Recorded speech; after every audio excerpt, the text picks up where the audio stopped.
मराठा आरक्षणावर आज मुख्यमंत्री एकनाथ शिंदे विधानसभेमध्ये निवेदन देतील अशी शक्यता आहे। मुख्यमंत्री शिंदे आज विधानसभेमध्ये मराठा आरक्षणासंदर्भात बोलतील असा अंदाज आहे।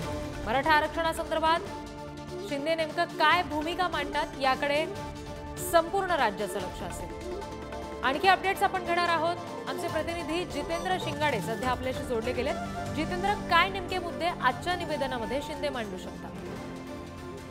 रेड्डी, आपण जसं पाहतोय की मराठा आरक्षणाचा मुद्दा जो आहे तो गेले काही महिने गाजतोय आणि सरकारने शिंदे समिती गठीत केली होती कुणबी प्रमाणपत्र शोधण्यासाठी। त्या शिंदे समितीने आपला दुसरा अहवाल काल सरकारला सोपवलेला आहे।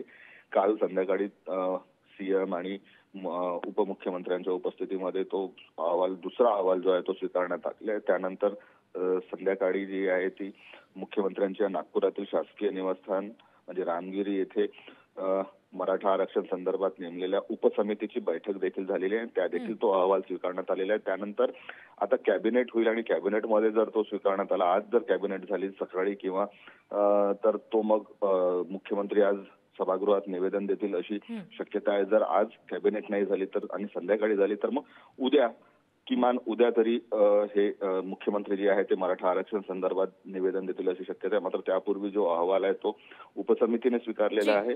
त्याचबरोबर आता कॅबिनेटमध्ये काय होतं, कॅबिनेट होणं आवश्यक आहे। मंत्रिमंडळाची बैठक, त्यानंतर मुख्यमंत्री निवेदन देतील। रिद्धी जी, जितेंद्र, धन्यवाद तुम्ही दिलेल्या या सगळ्या माहितीसाठी।